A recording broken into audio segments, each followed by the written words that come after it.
Man. Okay, no, the biggest trait that I picked up was not being able to ask for help, not being able to receive help. You grew up in a place where the parentals fix their issues separately, you know. So you sit and you're like, who's going to help me fix my problem? So if you're in debt, you go deeper into debt. If you know, whatever problem you have, you just sink in it. You just basically trying to sink or swim. I think another one would be my way or the highway. Um, I struggle with that a lot because I often told myself that the way I treat you sets precedence for how I want to be treated. And I could never understand that if I was treating you a certain way, why would you go turn around and treat me in a way that was different to how I was treating you? And you sit down and you're like, I don't want to understand. It has nothing to do with me. It has nothing to do with me. They wanted to treat me that way, and that's that. But in reality, is people experience love differently, and they express it differently as well. So what you might perceive as just not caring could not be not caring. You know, it could just be a different expression of whatever else is going on in that person's life. Yeah, then I think that couples with unforgiveness, one, and then it couples with almost the stance of, oh, you know what? If you're not going to treat me the way I want to be treated, that's it. Yeah. I'd rather love you from afar, and that's fine. It's okay. I forgive you. All right, go on your way. But I'd rather love you from afar than have you in my space and continually upset me with whatever behavior it is that had upset me in the first place. Protect your peace. That's the one, babe. Wow. I think one of the things that was the biggest element in my personality growing up was I became so timid, guys, and it's sad because it's like because of the constant of the situation, the constant of the environment, I got to a place where I just literally minimized myself because I felt like there was nothing I could do. There was nothing I could say. And somehow that then became who I was and how I am in any kind of relationship, whether it be friendships, whether it be, you know, even with teachers in school, at home with other family members, with my siblings.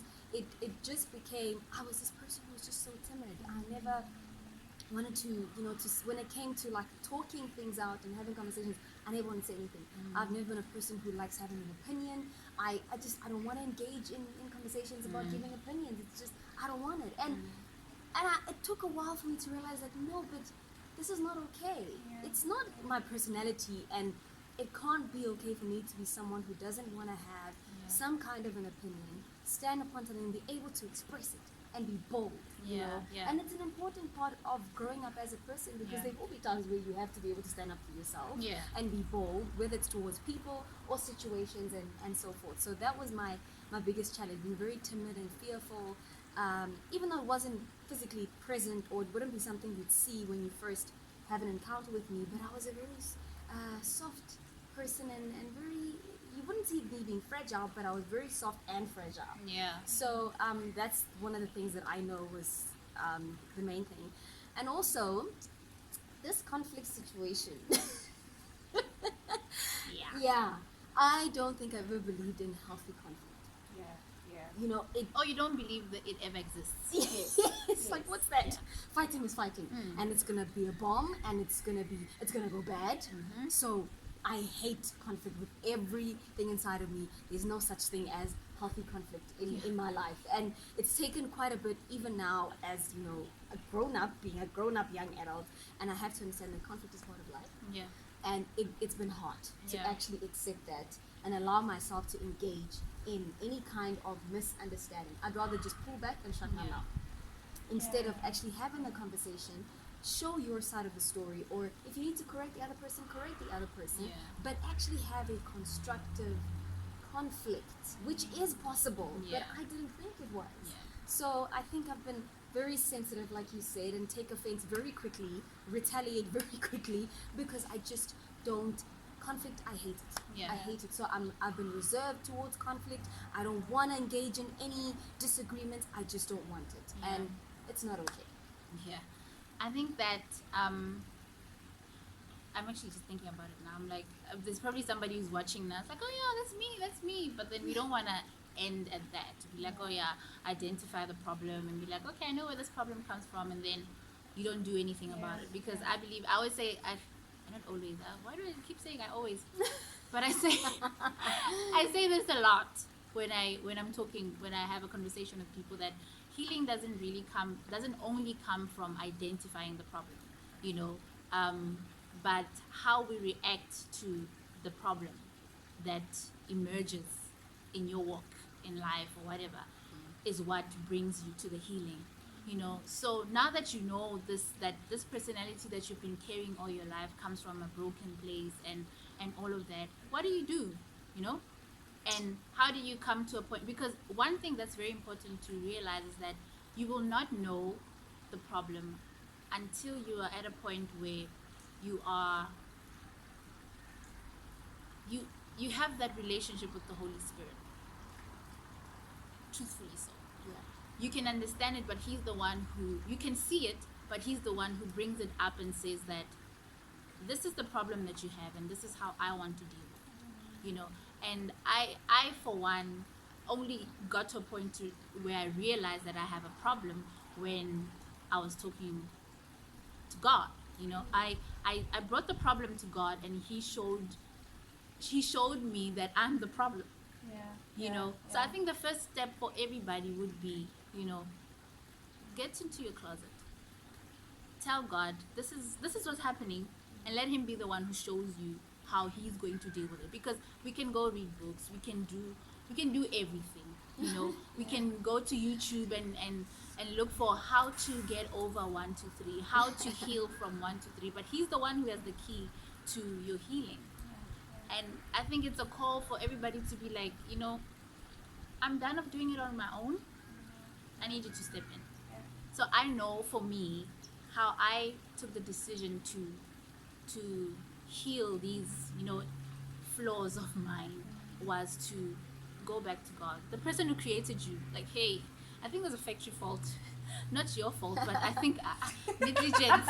I think it's negligence actually, not a factory fault. Yeah, but even like, we're laughing now, but when you go to him, you're like, you created me like this, correct, you know. correct. And then he comes and he says, no, did you drop this phone? You know, because you know, when I created it, it was fine. You know, you go to him and he shows you that, okay. And then he's the one who fixes. He's the one who molds. He's the one who teaches you, and reintroduces you to your true self.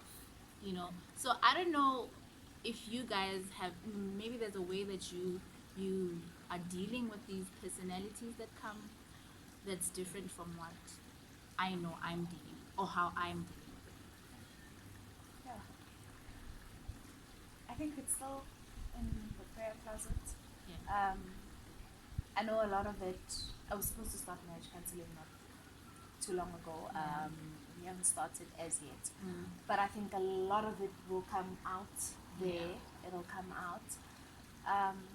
But no, for now it's just been me writing and really praying. Yeah, writing is also good. Yeah, I like the writing part as well. I think it goes a long way, because sometimes you think you know, there's a difference between saying, okay, God, I know I have this problem, let's move on, and actually taking a moment to acknowledge that, okay, this is actually something like that. And I think sometimes writing down, it kind of affirms it, re-emphasizes that listen, this is actually what it is. And then, like, I honestly think there's nothing more we can do except to just pray and be direct to God about it. So not beat around the bush, and just ask the Holy Spirit to help us to actually be set free from that. Because I also struggled with understanding, God, if you created me, what's up with these defaults? Aren't you like a perfect God? Like, what happened? You know? And yes, life happens and starts reshaping and changing your mold as a person. But ultimately, God has made us to be who we are. And as we go along, things might happen that will challenge those things, will cover certain things. So at the end of the day, that's not who you are.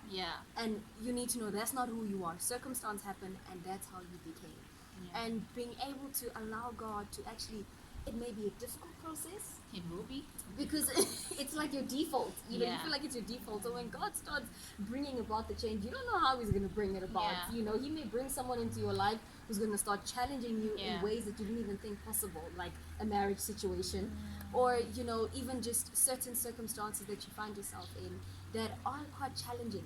Sometimes it's God actually now exposing that part Yeah. of who you were, Yeah. and putting you in a corner in a good way. Yeah. Putting you in a corner, let's deal with this, let's get this out. Yeah. And you spend more time with him. And once you've conquered that situation, you find that, hey, I'm no longer that person anymore. Yeah. I used to do that. I don't do that anymore because of how you overcame a certain season in your life. So God Yeah. may bring it in seasons. I think he does that. Yeah, he does. You know, he brings it in seasons, and he really is the one who brings the change. I don't even take any credit for it. Yeah, we can't. We know, you know, we can't. can't. And I think that's just about it. Make best friends with the Holy Spirit, and that's just about it. Yeah, I like the fact that you mentioned counseling, because sometimes, you know, in as much as we like to shy away from it, because it's actually just being vulnerable before, you know, somebody, a stranger, you know, which is very difficult. And I do advise people to go for counseling. You know, Yeah. you should, because God can use that person that you are seeing to break through to you, because sometimes the problem is in our heads, and when we are alone in our closet, we are already limiting our thought processes. So when you're with somebody else who's speaking, even if it's not a professional, or, you know, even if you come to bot gatherings, you're more than welcome, you know. But then I'm just saying, get to a point where you take off the limits of your thought process, you know.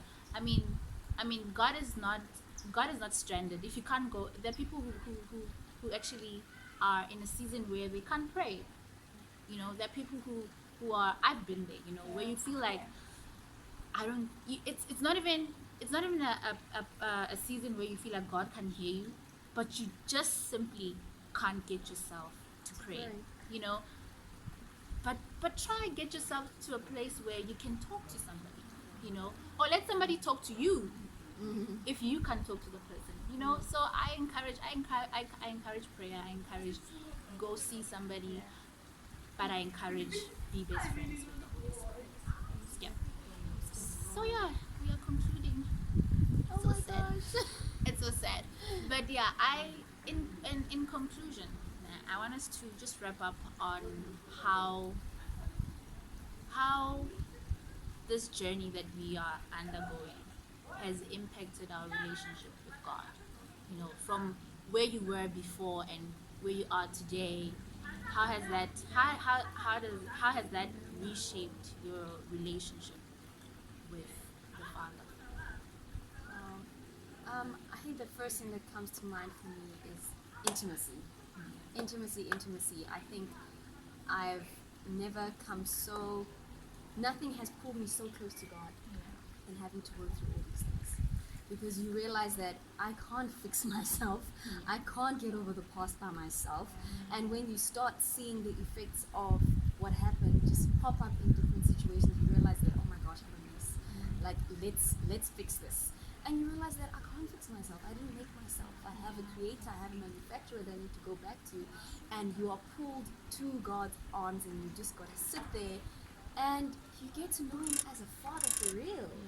You know, we sing songs about God being a good father, but we don't really experience it in the way that I think he wants us to experience it. Yeah. So for me, I've really, really known and had gotten to experience God as a father, like as a present father, because of that hiccup and that absence of my father now and then, and it really has drawn me so close to God, and it's helped me how to actually understand other people's situations as well. Like, I like what you said, that you actually can sometimes recognize another person is broken. And how awesome is that? Because then you can, you know, stand in the gap for someone else because you understand. Yeah. You understand the situation. So it really has brought me much, much closer to God, more than ever. Yes, there have been times where I feel like I can't open up to God because Yeah. of that fear of, okay, a father is this, but this has happened. Being afraid of being weak before God. Those have been stumbling blocks that I've had to I've had to jump over along the way, but ultimately I've gotten to draw close to God so much because He's so patient with us. He knows that, okay, he knows he's struggling with this happened, he was there, and he knows the situation, so he knows what it is that needs to be done in order for you to be whole again. And so he's so patient, and you really get to know him intimately in that time of healing. And going forward, it's like you feel very close to God. You know, God can use you now. Yeah. Now you can be a vessel for God because Yeah. you understand that place of intimacy. So it's Yeah. really helped a lot in that intimacy with God, and it's been really beautiful. Yeah. It's gorgeous. I think for me, I was unable to relate to God as a father. I think not because I didn't have a father or because I didn't have good relations with my dad at some point, but because it was difficult for me to be a child. I'm not able to receive help. So when I go to God, it's like, listen, God, I've got a plan. All I need you to do is put a stamp. Yeah. Yes, I just need you to put a stamp of approval. And that is the biggest war that I face with my relationship with God. Yes, it's gotten much further, it's gotten stronger, but I still sometimes struggle to be a child to him. You know, to come to him and say, listen, I just don't know. I don't have anything. I'm not thinking anything. I don't have a plan. I don't know what I'm going to do. Just come in and intervene and help me through this, or be with me, walk with me. And yeah, guys, it's a struggle. It's a struggle. It's an ongoing struggle, but one day at a time. Yeah. One day at a time. Yeah. I think with me, this whole journey, apart from teaching me how to be compassionate, you know, towards other people and towards other people's struggles, and apart from me being able to discern when somebody is coming at me from a broken place, I think it taught me to appreciate him even more. You know, I think I've come to a place where I'm like, you're my guy. You know, where have you been all my life? But he's been there. Yeah. But I feel I've come to a point where I'm like, this love that God has for me is incomparable. Is that the word? Yes. Oh yeah. He teaches me English as well. But I came to a point where I relate to God as a God who pursues without getting tired, you know, and by virtue of him doing that to me, I feel that he's teaching me to do that to the next person, you know, and he's studying within my family, within my relationship, my, you know, my husband, my children, my friends, and he says, if I can pursue you the way, you know, I'm pursuing you, I want you to extend my hand and pursue my other children, you know.